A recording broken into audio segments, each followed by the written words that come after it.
Saudaraku seiman, kita coba akan lengkapkan bahasan ini dengan kisah-kisah bagaimana orang salafus saleh dulu yang pernah berbuat dosa lalu mereka bertaubat, ya.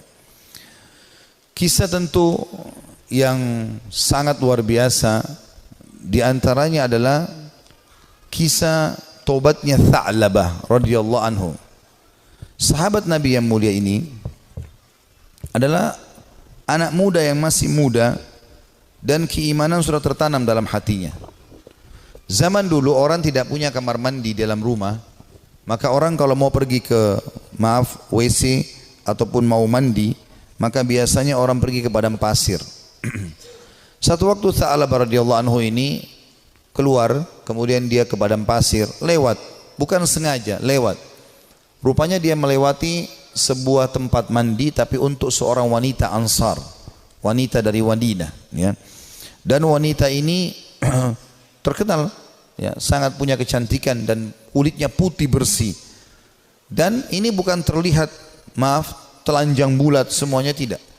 Tetapi Tha'labah radhiyallahu anhu lewat. Zaman dulu tempat mandinya laki-laki sama perempuan untuk membedakannya, kalau laki-laki itu dibuat pelapa kurmanya sampai ke daerah kepala sehingga bagian kepala terlihat dan orang tahu di dalam itu adalah orang. Ini di padang pasir, dibuat kayak WC-WC umum gitu, ya, tapi masing-masing punya. Kalau perempuan tertutup semuanya. Tetapi karena terbuat dindingnya dari pelapa kurma, ya, mirip dengan pelapa-pelapa kelapa kita sekarang, ya, ada serat-serat, ada lubang celah di antaranya, maka dia sempat lihat sepintas perempuan tersebut dan itu mengganggu hati dia. Begitu melihat langsung terganggu hatinya, padahal dia tidak niat untuk sengaja mengintip orang mandi. Maka dia merasa tulang-tulangnya gemetar, kesemutan, otot-ototnya merasa kesakitan dan lemas. Lalu kemudian dia segera naik ke atas sebuah bukit yang sangat tinggi di Madinah. 40 hari dia nggak pernah turun. 40 hari di atas gunung tersebut bertaubat kepada Allah Subhanahu wa taala. Salat di sana, dia makan minum di sana, pokoknya tidak mau pulang ke rumahnya. Nabi SAW memiliki tradisi, seringkali beliau kalau habis sholat melihat sahabat-sahabatnya. Tapi karena Tha'labah ini bukan orang yang sering ada di depan, maka Nabi SAW tidak melihat dia. Jibril alaihissalam datang setelah 40 hari dari masa perbuatan Tha'labah ini radhiyallahu anhu, mengatakan, "Hai Muhammad, Allah memerintahkan kau untuk memanggil Tha'labah yang sedang berada di atas gunung karena dia merasa bersalah dengan dosanya." Maka Nabi SAW mengutus beberapa sahabat mencari Tha'labah, ditemuilah, lalu dibawa. Begitu masuk ke dalam masjid, dia keringat dingin, wajahnya memerah, kehitam-hitaman, ketakutan sekali. Kata Nabi SAW, "Ada apa dengan engkau, hai Tha'labah?" Dia mengatakan, "Ya Rasulullah, saya telah melakukan maksiat yang besar sekali." Kata Nabi SAW, rahmatnya Allah lebih luas, ya. Kemudian waktu itu diiqamahkan solat, maka solat Nabi SAW bersama para sahabat, Tha'labah pun ada. Sementara solat, Nabi SAW membaca ayat tentang neraka, maka Tha'labah pun pingsan dalam solatnya, pingsan. Setelah itu habis solat, para sahabat menyampaikan, Nabi SAW datang membangunkan. Setelah bangun, kata Nabi SAW, "Ada apa dengan kau, hai Tha'labah?" "Ya Rasulullah, saya melakukan dosa yang sangat besar bagi saya. Selama 40 hari saya merasa terus dihantui dengan ketakutan atau diselimuti dengan ketakutan ini. Merasa luar biasa, ya. Masalah saya melihat wanita tidak sengaja yang lagi mandi." Maka dia pun berkata, Nabi SAW mengatakan, "Rahmat Allah luas, mohon ampunlah." Dia mengatakan, "Ya Rasulullah, tapi hati saya masih betul-betul terganggu dengan ini." Ya. Maka Nabi SAW setelah mengatakan rahmat Allah luas, pulanglah semua sahabat ke rumah, sampai beritakan Nabi SAW kalau Tha'labah sakit di rumahnya. Maka Nabi SAW datang ke rumahnya, kemudian ingin meletakkan kepala Tha'labah di atas paha Nabi SAW. Tha'labah terus berusaha menjauh radhiyallahu anhu. Kata Nabi SAW, "Kenapa kau jauhkan kepalamu dariku?" Dia mengatakan, "Ya Rasulullah, kepalaku penuh dengan dosa." Ini bayangkan sosok seorang sahabat yang hanya sekedar melihat tidak sengaja wanita, ya, yang sedang mandi, itu pun cuma di celah-celah pelapa-pelapa kurma itu. Maka Nabi SAW mengatakan, rahmat Allah luas. "Apa yang kau rasakan, hai Tha'labah?" Kata Nabi SAW. Kata Tha'labah, "Ya Rasulullah, semenjak saya lakukan perbuatan tersebut, hatiku rasanya seperti sedang direngut, ya, seperti ditekan dengan sesuatu. Tulang-tulangku dan otot-ototku seperti kesemutan semuanya. Aku merasa ketakutan yang luar biasa." "Apa harapanmu?" kata Nabi SAW. Dia bilang harapanku agar Allah memaafkan semua dosa-dosaku. Ya, bukan cuma itu saja, aku memaafkan, mohon supaya Allah maafkan semua kesalahanku. Maka Nabi SAW mendapat wahyu dari Jibril AS. Jibril mengatakan, sampaikan kepada Tha'labah, hai Muhammad, kalau Allah sudah memaafkan bukan cuma itu tapi semua dosanya. Maka Nabi SAW mengatakan, hai Tha'labah, terimalah berita gembira, karena sungguhnya Tuhanmu Allah telah memaafkanmu, dan ini Jibril datang menyampaikan wahyu itu. Maka Tha'labah pun bergembira, senyum, kemudian dia bertakbir lalu meninggal dunia. Maka pada saat dia wafat, teman-teman sekalian radhiyallahu anhu, sahabat Nabi yang mulia, saking takutnya dengan Allah sampai mati, meninggal, ajalnya datang. Waktu itu Nabi SAW mengatakan, urus jenazahnya segera, kita kuburkan, dimandikan segala macam, disolati, habis sholat, lagi mau diantar ke kuburan, Nabi SAW jalan sambil jingkrak-jingkrak, ya sedikit beliau jinjitkan kakinya. Kata para sahabat, ya Rasulullah, kenapa anda lakukan itu? Kata Nabi SAW, saya merasa malu dengan para malaikat, dan saya tidak bisa menghitung jumlah mereka yang sedang datang melayat jenazahnya Tha'labah radhiyallahu anhu. Sahabat Nabi yang mulia memberikan pelajaran kepada kita bagaimana mereka bertaubat kepada Allah Subhanahu wa taala. Ada juga kisah yang lain dan kisah ini mirip, seorang tukang jagal hewan, suka menyembelih hewan, dengan juga ada pernah kisah seorang ya tukang fitnah. Dua-duanya mirip kisahnya, tapi saya satukan saja. Ini disebutkan oleh para ulama tentang kisah tobatnya orang-orang terdahulu. Dua-duanya ini, tapi di waktu yang berbeda, di tempat yang berbeda. Pernah melihat seorang wanita dan dia tertarik dengan wanita tersebut. Ya. Hampir setiap hari dia melemparkan godaannya kepada wanita-wanita ini. Selalu melemparkan kata-kata rayuan, tatapan mata, apalah, berikan hadiah segala macam, sampai membuat wanita ini tertarik. Tapi wanita ini orang beriman kepada Allah, tidak mau sama sekali, tidak tergoda. Diajak jalan sama-sama tidak mau, diajak ngobrol tidak mau. Satu waktu dia melihat wanita itu sedang jalan jauh, dan jalan jauh ini pergi ke satu tempat yang kelihatannya tidak banyak orang. Maka kedua laki-laki ini di dua kisah yang berbeda, tempat yang berbeda, tapi kasusnya sama, ya, jalan mengikuti perempuan tersebut. Begitu tiba di tempat yang sangat jauh, dia pun langsung menghadang wanita tersebut, mengatakan, saya jauh-jauh mengikuti kamu karena saya sangat menyukaimu, gitu kan. Maka kenapa kau sia-siakan waktu yang berdua ini? Kenapa enggak bersama-sama sekarang? Enak kalau kita mungkin pacaran sekarang, jauh dari orang. Kalau kau takut selama ini dengan orang, sekarang jauh dari orang. Maka wanita tersebut tiba-tiba mengatakan, kalau kau memang mencintaiku, maka kau harus tahu sebenarnya aku lebih mencintaimu. Aku pun sebenarnya suka dengan kamu, tetapi rasa takutku kepada Allah mengalahkan itu semua. Aku tidak ingin justru karena cinta ini kemudian kita terjerumus dalam kemaksiatan dan Allah hukum kita. Maka dengan kalimat itu saja laki-laki ini tersentuh. Lalu dia mengatakan, subhanallah, yang telah memberikan peringatan kepadaku melalui lisanmu. Kau takut kepada Allah dan aku tidak takut kepada Allah. Lalu laki-laki tersebut meninggalkan si perempuan tadi, dan semenjak itu dia bertobat kepada Allah Subhanahu wa taala, tidak mau lagi mengenal kecuali yang halal dari mereka. Seorang salafus saleh yang lain yang luar biasa, dia karena takutnya dengan fitnah wanita, maka dia mengatakan, ya Allah, jadikanlah seluruh wanita yang tidak halal bagiku, ya, tidak ada perbedaan, atau hilangkan syahwatku dari seluruh wanita yang tidak halal bagiku. Maka dia mengatakan, demi Allah, Allah kabulkan doa saya sehingga tidak ada syahwat kecuali pada istri saya saja, pada yang halal, dan tidak ada bedanya antara wanita yang tidak halal bagiku dengan sebuah tembok. Artinya betul-betul mereka ingin menjaga diri dari perbuatan yang salah. Dinukil kisah yang lain, seorang anak muda. Ini kenapa saya sebutkan banyak kisah anak muda, karena memang anak-anak muda yang banyak terjerumus dalam kemaksiatan, karena mereka punya potensi, energi, ya, banyak sekali kesempatan, dan ingin tahu sesuatu itu lebih besar daripada orang yang sudah berumur. Walaupun memang orang berumur pun bisa terjadi, tapi umumnya orang kalau sudah tua khawatir berbuat dosa. Maka ada seorang anak muda selalu berbuat maksiat di zaman Nabi Musa alaihissalam, sibuk dengan dosa-dosa yang dia lakukan. Setiap hari diingatkan, Nabi Musa tidak mau tahu. Sampai masyarakat dari Bani Israel pun sudah merasa ini orang tidak ada lagi solusinya nih. Ini sudah tidak ada solusinya orang ini. Maka mereka mengeluh kepada Musa alaihissalam. Allah pun berfirman kepada Musa melalui Jibril alaihissalam, usir anakmu itu dari negerimu. Tidak boleh lagi ada di sana dia.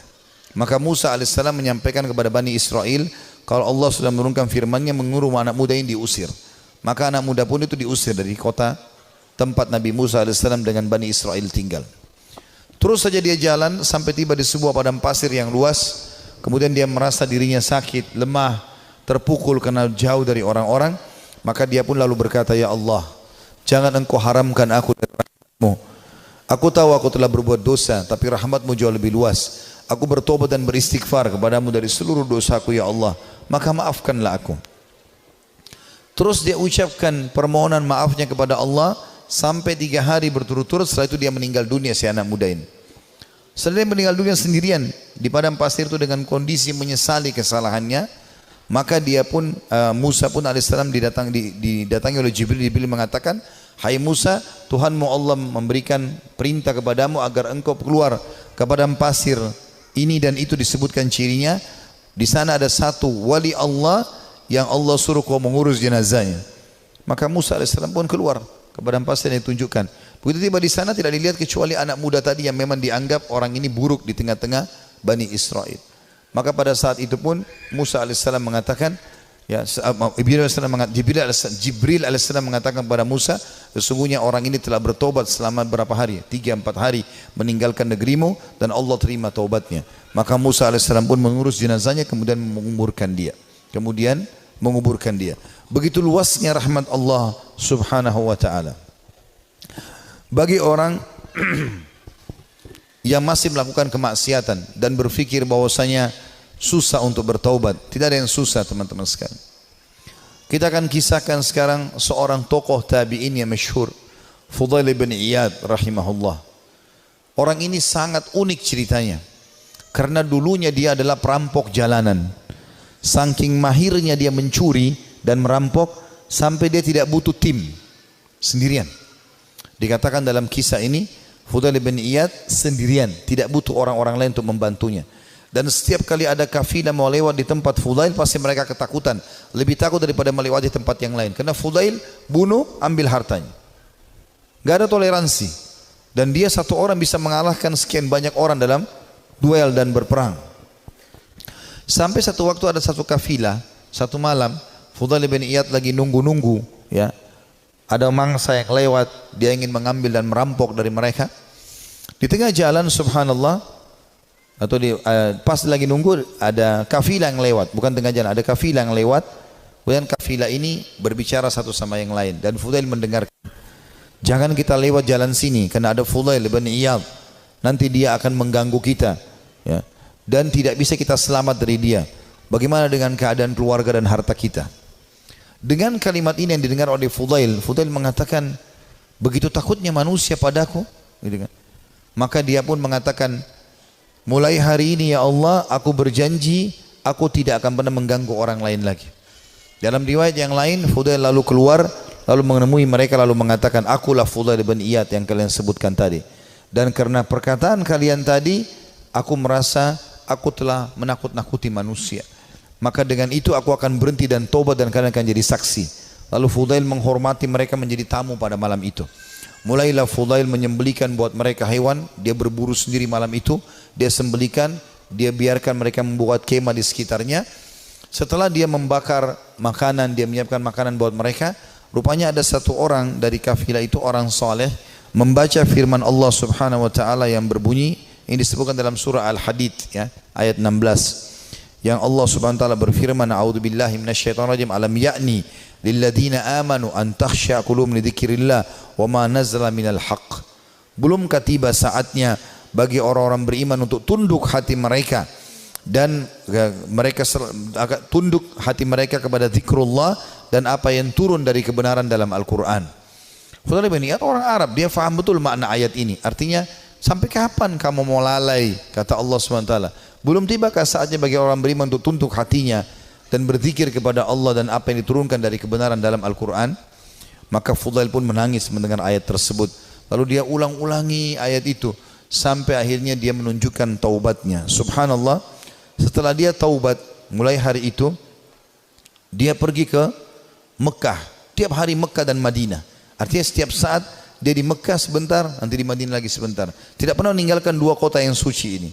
Dan kata para ulama, orang-orang yang pada saat itu sudah menjadi ulama, ya, kemudian menjadi sahabat dekatnya Fudail. Di antaranya Abdullah bin Mubarak, Sufyan ats-Tsauri. Ini semua orang-orang yang luar biasa ibadahnya, terkenal sekali kesolehannya. Itu mereka mengatakan, kami tidak pernah menemukan orang setakut kepada Allah seperti Fudail bin Iyad. Dia luar biasa, kalau datang dekat Ka'bah nangis kepada Allah Subhanahu wa taala. Kalau nangis bisa sampai pingsan, karena ketakutannya kepada Allah Subhanahu wa taala, dan dia betul-betul tulus sampai akhirnya Allah letakkan hikmah, kalimat hikmah dari lisan dia. Banyak kalimat-kalimat mutiara yang disebutkan oleh Fudail bin Iyad rahimahullah, dan itu dinukil oleh para ulama. Seperti misalnya dia mengatakan sambil dia berdoa kepada Allah, tapi ini orang dengar diam-diam. Dia sebutkan diam-diam di hadapan depan Ka'bah. Dia mengatakan, idza azharta aibana fatadhhar walan nastati'a satrah. Ya Allah, seandainya Engkau membuka aib-aib kami, maka pasti akan kelihatan dan kami tidak akan mungkin bisa menutupinya. Wa nufdah, dan kami pasti akan dipermalukan. Wa idza azharta a'malana fanuhlik bi'adzabik. Dan kalau seandainya Engkau memperlihatkan amal-amal kami, akhirnya orang jadi puji-puji kami, maka kami akan binasa dan kami akan kena hukuman-Mu. Kemudian dia juga menyebutkan dalam statementnya yang masyhur setelah dia taubat, kamu berhias untuk manusia, hai Fudail, berdandan untuk mereka, dan terus saja riya, pamer ibadah-ibadah sehingga mereka menilaimu saleh. Mereka menunaikan kebutuhanmu, kemudian melapangkan tempat duduk untukmu dan bermuamalah denganmu karena mereka salah duga. Kamu buruk bila demikian adanya. Artinya orang-orang akan menilai kau seakan-akan kau itu orang soleh, padahal sebenarnya tidak, ya. Dia terus menasihati dirinya agar jangan sampai dia lalai. Ibnu Mubarak berkata, Abdullah bin Mubarak setelah melihat ibadahnya Fudail bin Iyad yang tadinya penjahat besar, perampok jalanan, suka membunuh dan merampas harta orang, sesungguhnya Fudail merupakan bukti kebenaran kekuasaan Allah Azza wa Jal yang memuncul dengan Allah atau Allah memunculkan hikmah melalui lisannya. Dia termasuk manusia yang dikaruniai manfaat dari amal-amalnya. Disebutkan dalam Syiar Alam Nubala di jilid 8 halaman 425. Artinya ini bukti nyata tanda-tanda kebesaran Allah. Tadinya penjahat besar, pembunuh, lalu dia taubat nasuha, dia tinggalkan semua kesalahannya. Allah tidak mau tahu masa lalu orang, tapi Allah Subhanahu wa taala menilai sekarang ke depan. Fudail berkata kepada seseorang yang bertanya, bagaimana caranya supaya bisa menjadi takut kepada Allah sebagaimana Anda ini takut? Ya, Anda bisa taubat seperti ini, luar biasa. Kata dia, kosongkan hatimu untuk sedih dan takut sampai keduanya dapat bersarang. Apabila keduanya bersarang di hatimu, maka keduanya akan membentengimu dari melakukan maksiat dan menjauhkan dirimu dari api neraka. Disebutkan juga dalam Syiar Alam Nubala jilid 8 halaman 438. Artinya dia mengatakan, yang membuat saya seperti ini, saya sengaja menanamkan rasa takut saya kepada Allah.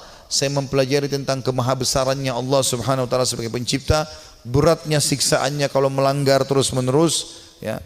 Kemudian saya biarkan tersarang dalam hati saya, maka akhirnya itu membentengi saya dari kemaksiatan. Dia juga berkata, sedih karena Allah di dunia menghilangkan keresahan di akhirat, dan terlalu gembira di dunia menghilangkan manisnya ibadah. Nah, artinya dia mengatakan sedih karena Allah di dunia, maksudnya merasa rindu dengan surga, takut dengan dosa, menghilangkan keresahan di akhirat. Tidak akan mungkin bersatu antara dua kesedihan, gitu kan. Dan terlalu gembira dengan dunia, tidak pernah ada cobaannya misalnya, tapi walaupun tidak mungkin ya, pasti manusia akan diuji oleh Allah SWT supaya dia tidak terlalu bergantung pada dunia ini. Dan terlalu gembira dengan dunia berlebih-lebihan sampai terbahak-bahak, sampai luar biasa merasa hidupnya harus selalu kegembiraan, padahal itu juga tidak mungkin terjadi, maka akan membuat ya, atau menghilangkan manisnya ibadah. Dia juga menasihati dirinya setelah dia taubat, mengatakan, wahai jiwa, kasihan kamu ini, kau selalu berbuat buruk, namun kau mengira dan merasa dirimu baik. Kamu tidak tahu tetapi merasa selevel dengan ulama. Kamu kikir, tapi kamu merasa dirimu dermawan. Kamu bodoh, tapi kamu merasa pintar dan cerdas.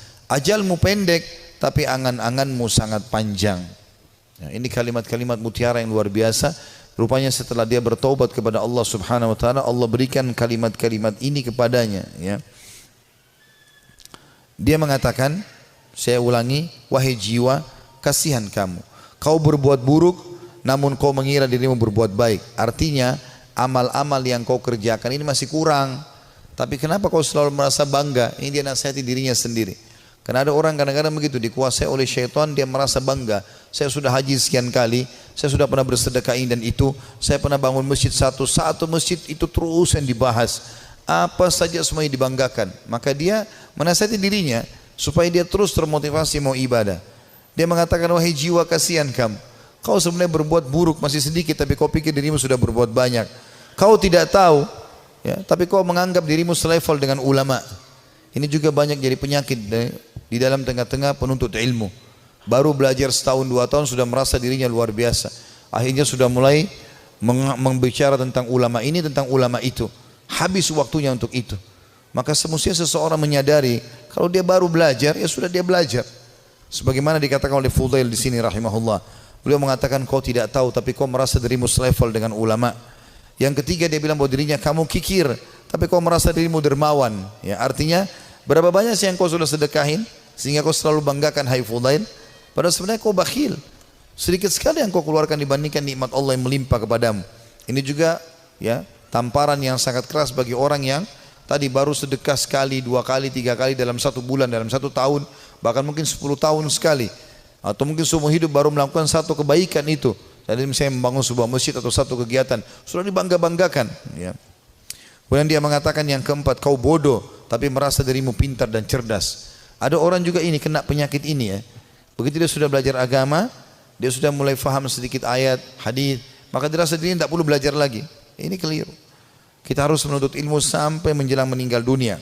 Dan beliau mengatakan, ajalmu pendek tapi angan-anganmu sangat panjang. Artinya banyak angan-angan yang kau bangun tapi sebenarnya semuanya itu mengganggu hidupmu. Juga dia berkata, Fudail rahimahullah, manusia paling berdusta adalah mereka yang mengulangi perbuatan dosa yang pernah dilakukannya. Manusia yang paling dusta adalah manusia yang mengulangi apa yang pernah dia lakukan dulu. Ya. Manusia yang paling bodoh, jadi kalau dia pernah buat dosa dia ulangi lagi, berarti dia manusia paling dusta. Karena dia sudah tahu salah tapi kenapa dia lakukan.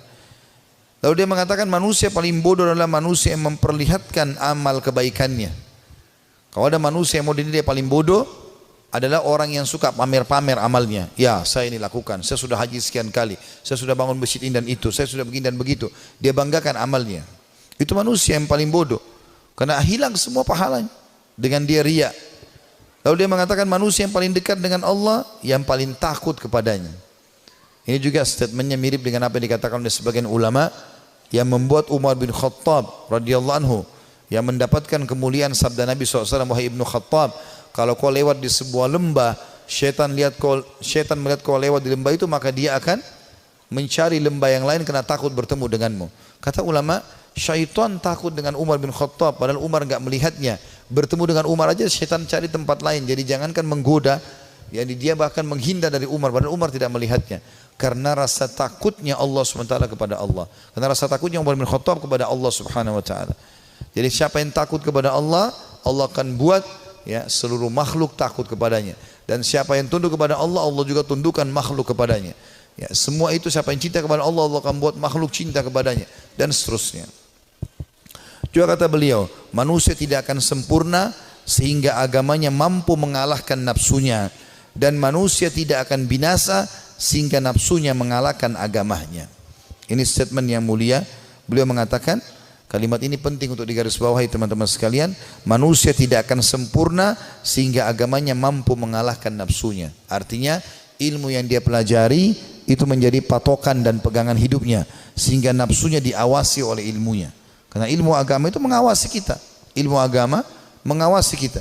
Kalau kita belajar agama, ilmu kita halal haramnya Allah seperti bodyguard. Kita mau makan, mau minum, mau mencari pendapatan, mau bergaul, agama akan mengatakan itu boleh atau tidak boleh. Maka orang yang sempurna adalah orang yang justru ilmu agamanya itu bisa mengontrol hawa nafsunya.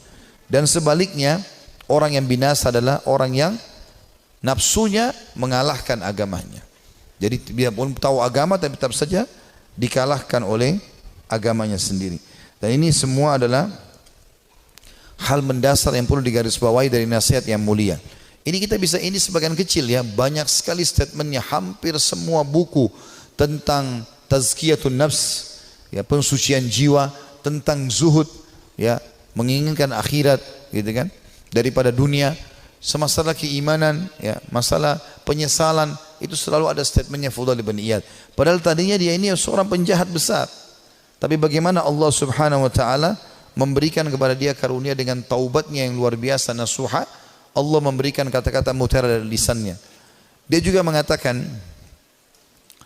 Az-Zahabi berkata, ditanya kepada Fudail, apa itu zuhud? Apa itu zuhud? Mendahulukan akhirat dari dunia. Dia mengatakan banyak qanaah. Qanaah artinya merasa puas, ya, dengan apa yang telah Allah berikan. Itu namanya zuhud, kata beliau. Jadi kalau kau mau dikatakan zuhud, kau berharap akhirat dan dunia kau jalani juga, tapi akhirat kau dahulukan, adalah banyak merasa syukur kepada Allah. Lalu ditanya kepadanya tentang wara. Wara itu menjaga kesucian hubungan sama Allah. Ia menjawab, menjauh dari yang diharamkan syariat. Apapun yang Allah larang, tinggalkan. Bukan cuma yang haram, yang makruh pun ditinggalkan. Makan, minum, berdiri aja tidak dilakukan. Apalagi kalau sampai makan yang haram. Dan kita kalau tinggalkan sesuatu yang makruh, berarti yang haram akan lebih mudah kita tinggalkan. Orang kalau tinggalkan yang makruh, yang haram akan dia tinggalkan. Orang kalau kerjakan amal yang sunnah, amal wajib pasti akan dia kerjakan. Lalu ditanya juga kepada dia, apa ibadah itu? Ia menjawab, melaksanakan apa yang diwajibkan sebaik mungkin. Melaksanakan yang diwajibkan sebaik mungkin. Dan sekian banyak statement Fudail bin Iyad rahimahullah yang kita bisa ambil pelajaran darinya. Artinya tidak ada kata terlambat dalam bertaubat. Dan kalau orang taubatnya nasuha, Allah Subhanahu wa taala akan karuniakan untuk dia kelebihan-kelebihan yang banyak. Saya akan tutup dengan dua kisah di sini teman-teman sekalian. Salah satunya nanti yang terakhir adalah kisah yang cukup panjang, kisah Ka'ab bin Malik radhiyallahu anhu, sahabat Nabi yang mulia yang bertaubat karena dia tidak sempat ikut dalam perang Tabuk bersama Nabi alaihi salatu wassalam. Namun sebelumnya saya akan sebutkan dulu kisah tentang sosok orang yang sangat saleh dari kalangan tabi'in. Dia hidup di zaman Nabi SAW tapi tidak sempat bertemu dengan Nabi dalam pendapat sebagian orang, yaitu Ubaid bin Umair bin Qatada al-Laythi al-Jundu'i al-Makki, ya. Orang ini sangat saleh, luar biasa. Sampai di Mekah itu kalau ada orang yang menganggap dirinya, ya, lemah imannya, pasti datang kepada dia, ya, kepada Ubaid ini rahimahullah. Orang ini sangat luar biasa keimanannya. Ada sebuah kisah dinukil oleh Ibnu Qudamah. Kisah Ibnu Qudamah dinukil tadi, kisah Tha'labah. Ini dinukil dalam sebuah kisah di sebuah buku, ya. Kisah ini kisah sahih. Ada seorang wanita di Mekah sangat terkenal dengan kecantikannya. Dan wanita ini terkenal tinggi, putih, cantik, fitnah luar biasa. Tapi dia tutup wajahnya, dia pakai cadar. Dia bilang sama suaminya, satu hari dia bicara sama suaminya. Dia mengatakan, wahai suamiku, kira-kira apakah ada orang yang bisa selamat dari fitnah wajahku ini? Artinya dia coba menyebutkan sama suaminya. Kata suaminya, tentu saja ada, ya, walaupun kau cantik, tapi akan ada orang yang bisa tidak kena fitnahmu. Kata perempuan itu penasaran, siapakah itu? Artinya kalau saya buka wajah saya, ya, saya tidak pakai hijab ini, masih ada laki-laki yang tidak tertarik. Maka kata suaminya, Ubaid ibn Umair, seorang ulama.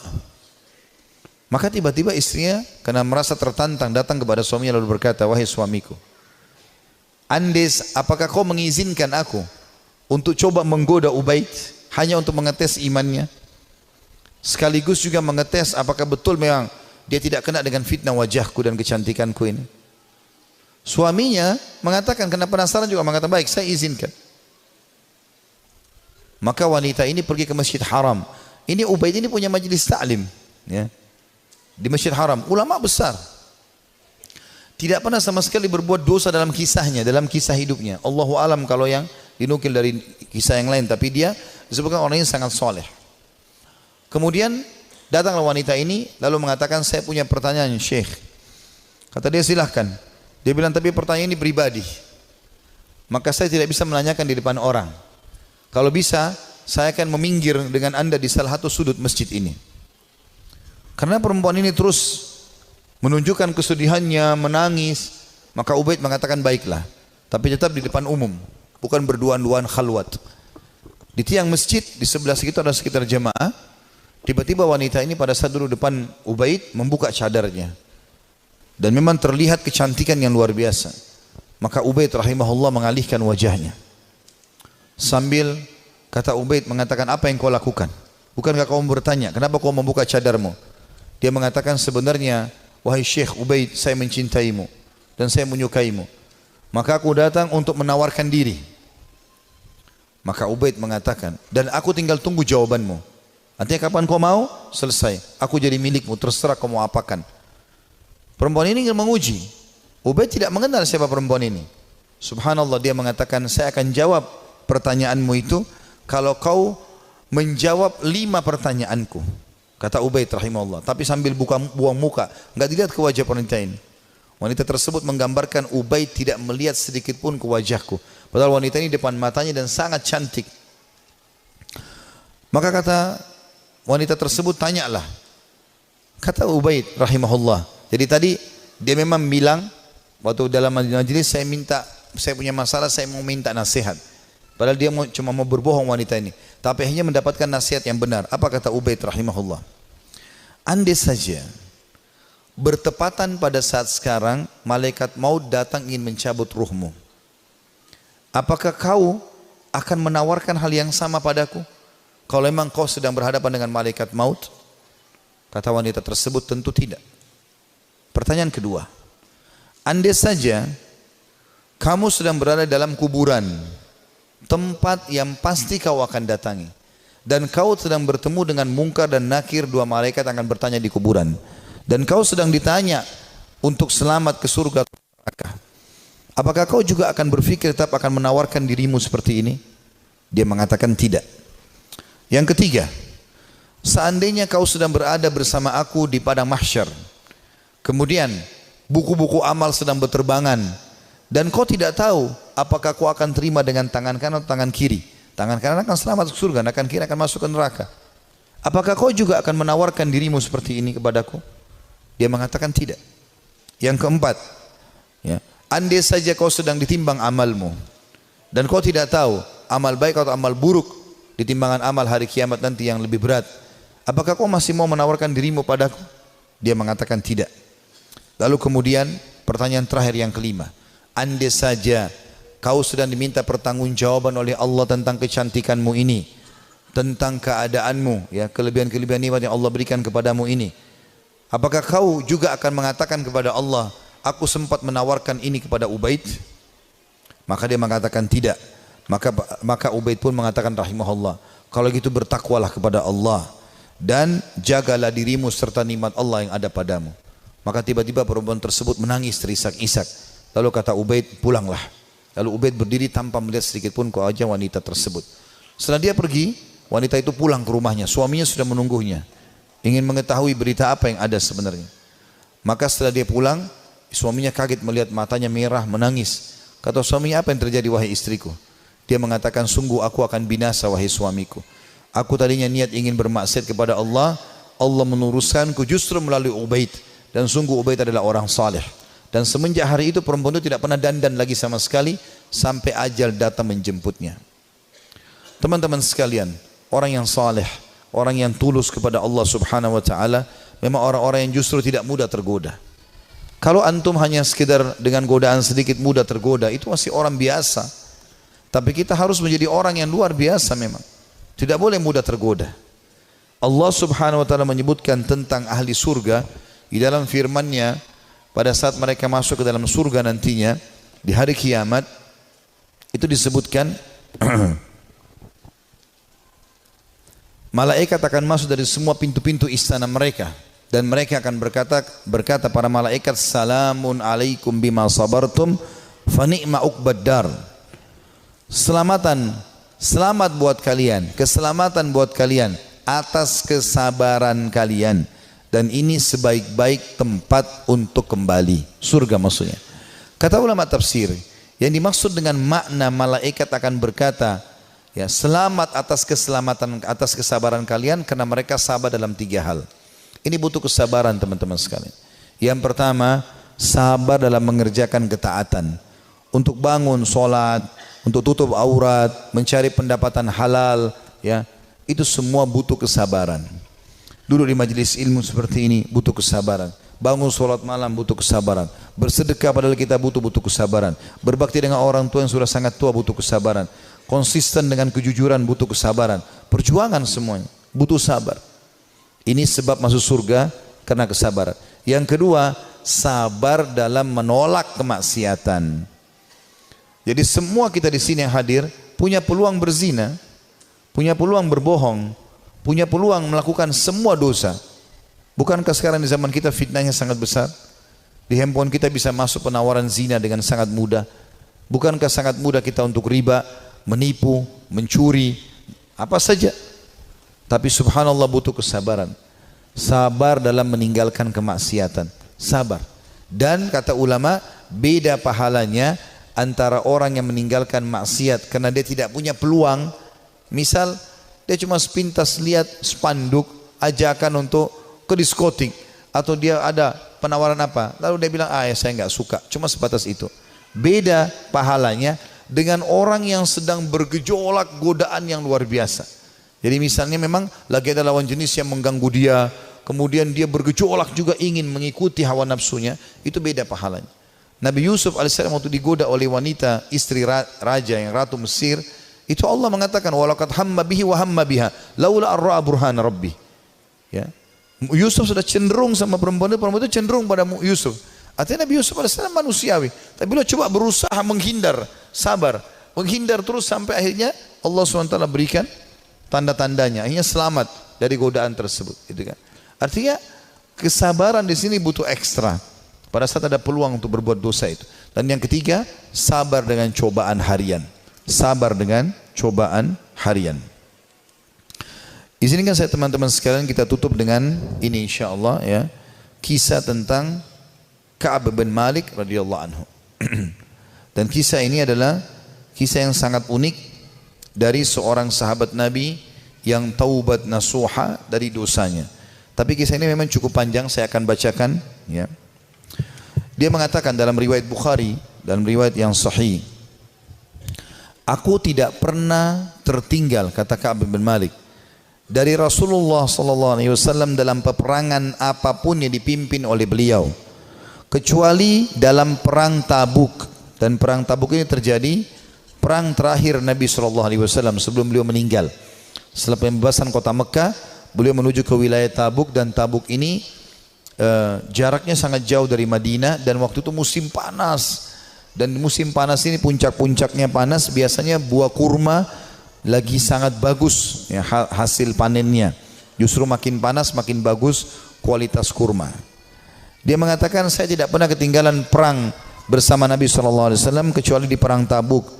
Memang aku juga tertinggal dalam perang Badr, namun tidak ada seorang pun yang tertinggal waktu itu dicelah. Karena Rasulullah SAW dan kaum muslimin keluar untuk menghadang kafilah dagang Quraisy yang pulang dari Syam, hingga kemudian Allah mempertemukan mereka dengan musuh mereka tanpa rencana. Maksudnya perang Badr ya. Saya tidak hadir di Badr, kata Ka'ab radhiyallahu anhu, karena memang waktu itu bukan kewajiban tapi pilihan. Cuma di perang Tabuk memang kewajiban, dan aku terlalaikan pada saat itu. Kata beliau, dan sebelumnya aku telah hadir bersama Rasulullah SAW pada malam Aqabah. Aqabah ini nama Jumrah, Jumrah Aqabah. Orang kalau haji biasa tahu masalah itu. Tempat melontar Aqabah. Aqabah itu sebuah bukit yang kecil, namun bisa dinaiki oleh orang dan bisa orang merasa tinggi dari tempat itu, diistilahkan dengan Aqabah. Pada malam Aqabah, waktu Nabi SAW sebelum hijrah ke Madinah pernah ada baiat Aqabah, janji setia di Aqabah, dan Ka'ab hadir pada saat itu.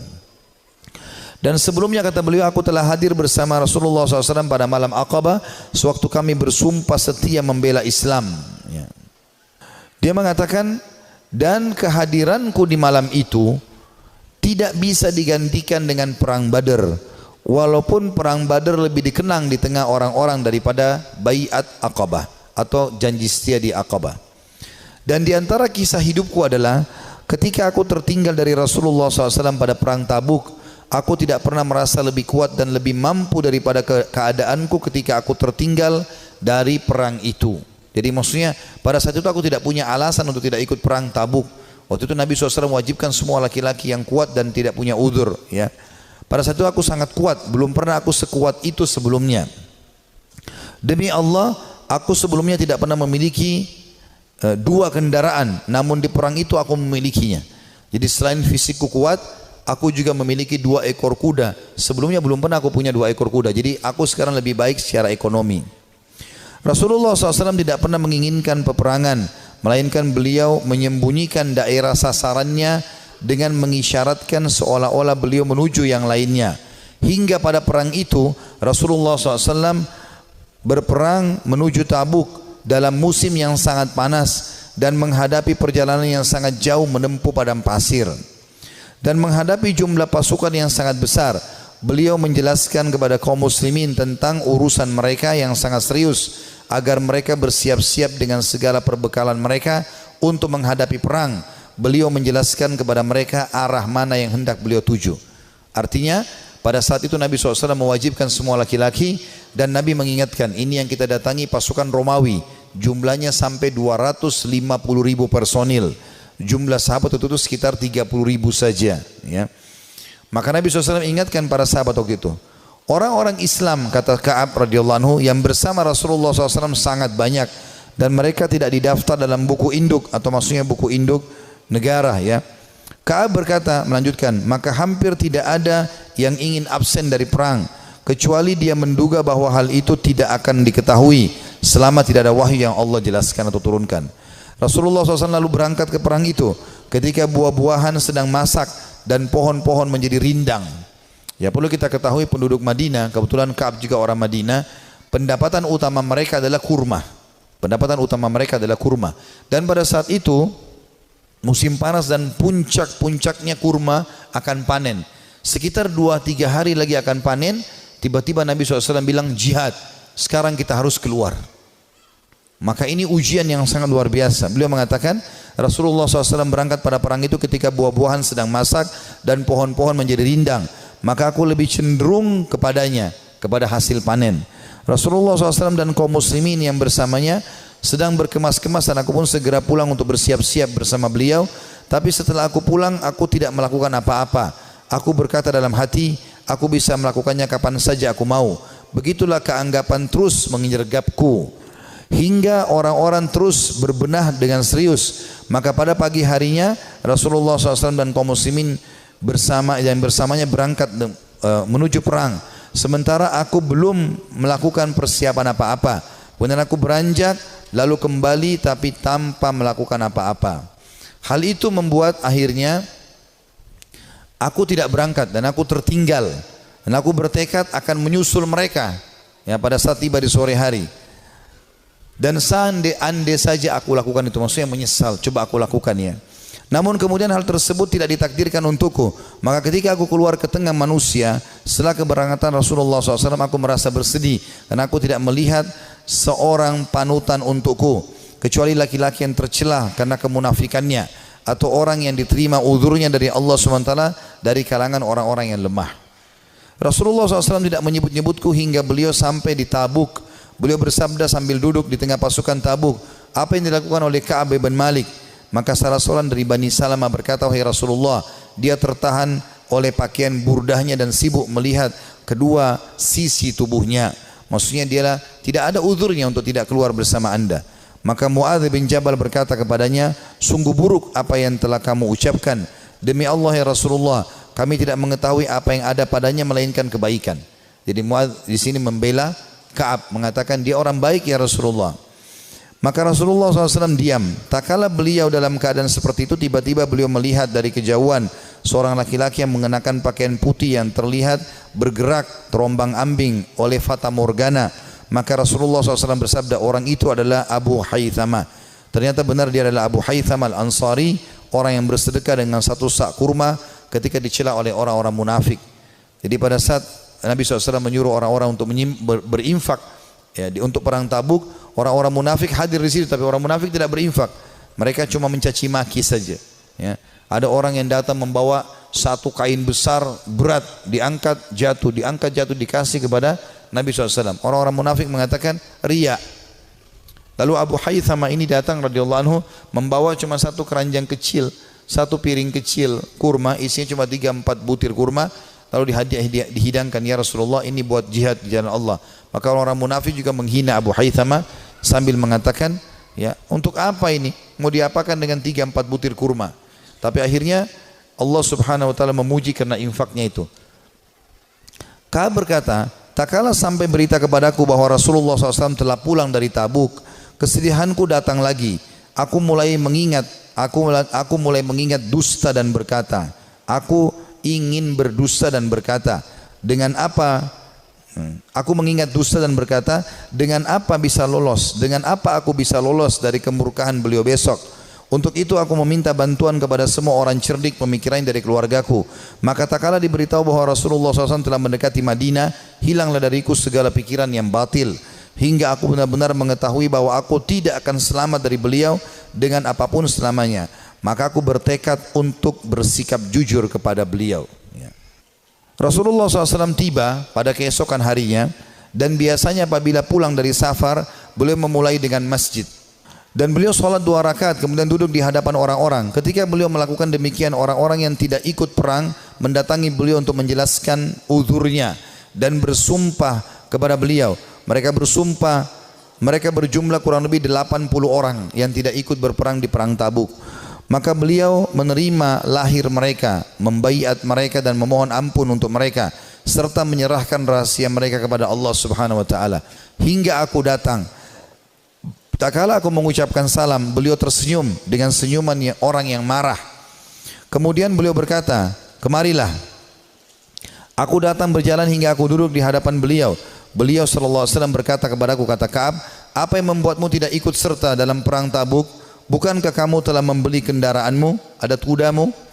Ka'ab berkata, aku berkata, wahai Rasulullah, sesungguhnya aku demi Allah, seandainya aku duduk di hadapan orang selain anda dari penduduk dunia, pasti aku yakin bahwa aku akan lolos dari murkahnya dengan sebuah alasan, karena aku telah diberi kemampuan untuk berdebat. Akan tetapi demi Allah, aku benar-benar mengetahui bahwa jika hari ini aku menceritakan kepada anda cerita dusta yang dengannya anda bisa merelakanku, tentu tidak lama Allah pasti akan menjadikan anda murka kepadaku. Dan apabila aku menceritakan kepada anda dengan cerita yang jujur, pasti anda murka kepadaku karenanya. Sesungguhnya dengan kejujuran ini aku akan menghadap atau akan mendapatkan akibat yang baik dari Allah. Demi Allah aku tidak punya uzur. Demi Allah aku merasa tidak pernah sekuat dan sekaya daripada keadaanku sekarang pada saat aku tidak ikut Tabuk bersama anda. Maka Rasulullah SAW bersabda, adapun orang ini, maka ia telah berkata jujur. Maka berdirilah hingga Allah memberikan keputusan kepadamu. Ringkas cerita ini cukup panjang, saya ringkaskan. Maka Ka'ab pun berkata, aku pun merasa plong karena merasa jujur dengan Nabi SAW. Walaupun pada saat itu turun wahyu memperingatkan Nabi SAW untuk memboikotku dengan kedua temanku. Jadi kebetulan ada 2 temannya dari 80 orang tadi yang dianggap orang yang sangat dekat dengan Nabi SAW dan tidak ada punya uzur untuk hadir. Maka kata Ka'ab, kedua orang temanku ini dan aku disuruh boikot oleh Nabi SAW. Maka tidak dijawab salam kami, tidak senyum pada kami, tidak ada yang salaman pada kami. 3 orang ini. Kata Ka'ab radhiyallahu anhu, terus saja ya berlalu beberapa hari sampai aku masuk ke masjid. Kalau kedua temanku menangis di rumahnya dan tidak pergi sholat di masjid, sementara aku sendiri tetap masuk ke masjid dan aku menemukan semuanya orang membuang wajah, tidak ada yang salam. Dan pada saat aku melihat ke arah Nabi SAW, Nabi SAW membuang wajahnya. Tapi kalau aku sedang tidak lihat ke arah Nabi, Nabi sedang melihat ke arahku. Aku terus saja berjalan dalam kondisi tersebut. Rasanya jantungku, ya hidupku sempit karena betul-betul diboikot pada saat itu. Setelah berjalan kurang lebih 30 hari, sebulan dari masa itu, maka datang perintah dari Nabi SAW, perintah dari Allah agar ketiga orang ini menjauhi istri-istri mereka, termasuk Ka'ab. Maka mereka pun ya melakukan itu. Kata Ka'ab waktu datang utusan Nabi SAW, apakah Nabi menyuruh aku menceraikan istriku? Kata Nabi SAW, kata utusan Nabi SAW, tidak, sama sekali tidak.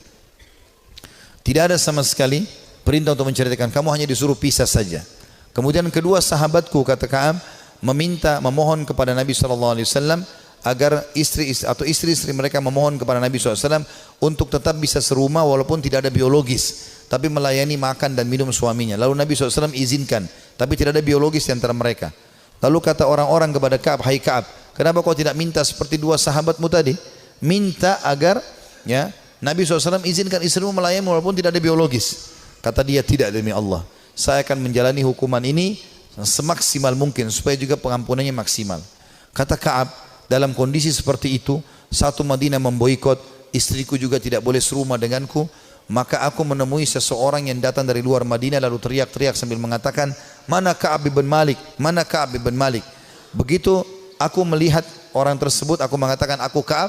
Orang itu menyerahkan sebuah surat yang ternyata dari Raja Ghassan, seorang raja yang kafir kepada Allah Subhanahu wa taala, yang memang memusuhi Nabi SAW.